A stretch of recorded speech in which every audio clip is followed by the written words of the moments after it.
At exactly 3:20 a.m. on August 28, 2025, a Buyan-M warship belonging to Russia's Black Sea Fleet, worth nearly $80 million, was docked at Military Pier No. 2 in Temryuk Bay, an inland area considered by Moscow to be untouchable, more than 65 miles from the Ukrainian front line. The vessel had just returned from a strategic Kalibr strike mission and was now in resupply mode, refueling, activating the cooling system, and especially reloading 8 Kalibr-NK cruise missiles, each worth over $1 million, with a range of more than 950 miles, capable of reaching any city in Ukraine. On the deck, a group of officers was gathered, raising vodka glasses to celebrate the recently completed mission. The combat crew was rotating rest shifts. Some had fallen asleep at control stations. No one knew that just over 6 miles away, a high-speed boat bearing civilian markings was silently gliding across the water, slowly approaching the bay. From the outside, the speedboat looked like a regular fishing vessel, but inside the cockpit were 2 Ukrainian soldiers from the 73rd Naval Center, dressed in fishing jackets and Russian-style fisherman caps. Behind them, in the storage compartment, where there should have been styrofoam boxes filled with squid and herring, were 2 Beaver model FPV suicide drones, heavy configuration, equipped with 8-pound armor-piercing warheads, night vision cameras, and internal navigation systems independent of GPS. And in less than 5 minutes, that small boat would become the mobile launch pad for one of the boldest naval attacks Ukraine had ever carried out, right in the middle of a zone fully controlled by Russia. The Buyan-M warship is a compact but extremely dangerous war machine. Unlike massive ships that carry helicopters and heavy air defense systems, the Buyan-M is designed for narrow inland waters like the Caspian or Azov, but still capable of striking nearly any target in Ukraine. Each time this ship leaves Temryuk port, considered the cocoon of Russia's Azov fleet, cities like Kyiv, Lviv, or Odessa face new uncertainty. No one knows what the next target will be: a power grid, a fuel depot, or a kindergarten. Ukraine knew this well, and they decided not to wait for the next launch. They would strike first. The defense system around Temryuk port, where the warship was docked, was extremely dense. This was no ordinary port, but a floating air defense fortress. A Panzer S-1 system, specialized in intercepting UAVs and cruise missiles, 2 Podlet K-1 radar stations on active duty 24/7. This meant every layer of armor was active. Any unknown object that appeared would be shot down almost immediately. And so, the Russian Navy believed Temryuk Bay was a steel nest, where no UAV could get close. But that was a fatal mistake, because Ukraine had calculated the exact timing and chosen a method the enemy wouldn't expect: skimming the sea surface, the radar blind zone, a gap so narrow it seemed harmless.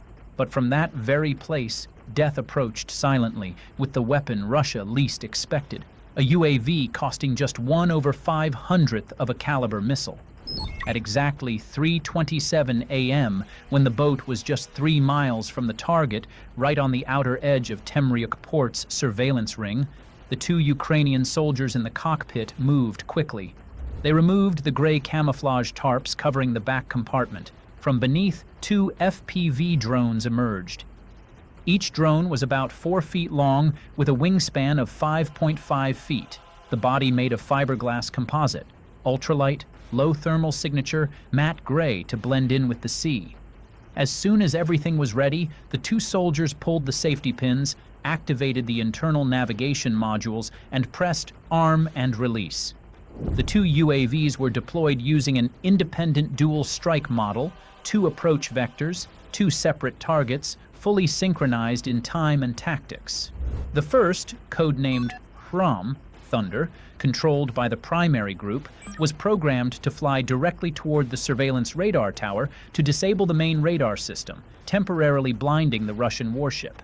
The second, codenamed Vidplata, Retribution, operated by HUR Special Operations Forces, would follow from a 30-degree offset on the right flank and strike the Kalibr missile launcher amidships, which held all 8 Kalibr-NK cruise missiles.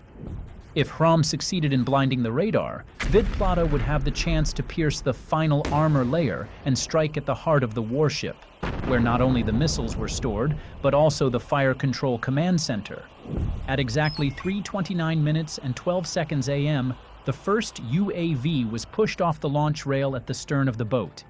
In just 3 seconds, the Black Sea has always been more than just a body of water. For centuries, it has been a theater of strategy, dominance, and pride for empires and nations alike.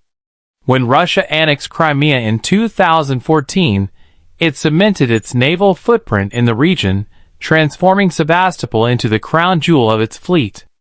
But in the summer of 2025, that pride became the stage for one of the most shocking and humiliating blows Moscow had suffered in years. The story begins with a night of celebration inside Russia's Black Sea Fleet Command. The atmosphere was thick with triumph. Commanders, officers, and sailors were gathered aboard one of the Russian Navy's most prized possessions, a massive floating fortress bristling with radar systems, anti-aircraft defenses, cruise missiles, and enough firepower to intimidate any regional adversary. The reason for the celebration? Russia believed it had just secured a decisive victory over Ukrainian naval drones. Over the previous week, Russian forces had claimed to destroy more than 40 Ukrainian unmanned surface vessels, USVs, attempting to breach the defensive perimeter of Sevastopol. State media flooded the airwaves with images of burning drone wreckage, hailing it as proof of Russia's superior naval defenses. Moscow's propaganda machine framed it as evidence that the Black Sea was secure, that Ukraine's technological innovations were nothing more than desperate gambles. Inside the fortress, the commanders toasted. Crystal glasses of vodka clinked, speeches filled the grand hall, and officers congratulated one another. They boasted about their invincibility, their impenetrable defense lines, and how the West's promises of Ukrainian wonder weapons were laughable against the might of Russia's fleet. What they didn't know was that Ukraine had been watching every move, waiting for the perfect moment to strike. Not during war readiness, but during a celebration, when overconfidence would turn into deadly vulnerability.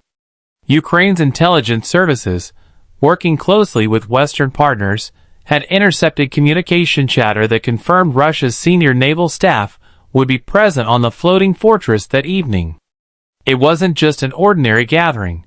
Many of Russia's most decorated commanders in the Black Sea were in attendance. To Kiev, this was a golden opportunity. Not only could they strike a devastating military blow, but they could humiliate Russia at the very heart of its pride. For weeks leading up to the event, Ukrainian special units prepared.